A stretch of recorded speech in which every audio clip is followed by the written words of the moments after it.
Hi, என்ன ஏன் ஐடிக்கு இவ்வளோ பெரிய பார்சல் இருக்குன்னு பார்க்குறீங்களா? வாங்க நானே உங்களுக்கு ஓப்பன் பண்ணி காட்டுறேன். இது என் பையனோட ரொம்ப நாள் ஆசை. கிட்டத்தட்ட 1 இயர் அவங்க அப்பாகிட்ட கேட்டுக்கிட்டே இருந்தான். ஆமாங்க, நாங்கள் சைக்கிள் தான் ஆன்லைனில் ஆர்டர் பண்ணி வாங்கி கொடுத்துருந்தோம். அவன் முதல்ல கற்றுக்கிட்டோம் அப்படின்றதுக்காக நாங்கள் லோக்கல் கம்பெனி தான் வாங்கியிருந்தோம். எதுவும் பிராண்ட் எதுவும் கிடையாது, ரொம்ப கம்மி ரேட்டு தான். பொதுவாகவே குழந்தைங்களுக்கு நம்ம கேட்ட உடனே பொருள் வாங்கி கொடுக்குற பழக்கத்தை வச்சுக்காதீங்க. எதுவாக இருந்தாலும் ஈஸியாக கிடச்சிரும் அப்படின்ற மைண்ட் செட் நம்ம பசங்களுக்குள்ளே இருக்கவே கூடாது. எப்போவுமே அந்த வெயிட் பண்ணி அவங்களுக்கு கொடுக்குற அந்த பொருளோட வேல்யூ வந்து அவங்களுக்கு நல்லா தெரியும். ஸ்கூல்லேருந்து வந்தோன்னே என் பையனோட ரியாக்ஷன் எப்படி இருக்குன்னு நீங்களே பாருங்கள். அவரோட சந்தோஷத்துக்கு ஒரு எல்லையே இல்லை, அவ்வளோ சந்தோஷம். இதுவே நீங்கள் கேட்டோன்னே வாங்கி கொடுத்துருந்தீங்கன்னா அவன் முகத்தில் எவ்வளோ சந்தோஷத்தை பார்த்துருக்கவே முடியாது.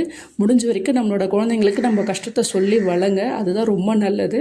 இன்னும் ஒரு 1 மந்த்துக்கு இவங்க 2 பேரும் இந்த சைக்கிள்லேருந்து இறங்கவே மாட்டாங்கன்னு தான் நினைக்கிறேன். ஓகே ஃப்ரெண்ட்ஸ், நெக்ஸ்ட் வீடியோவில் பார்க்கலாம். டாடா, பாய்.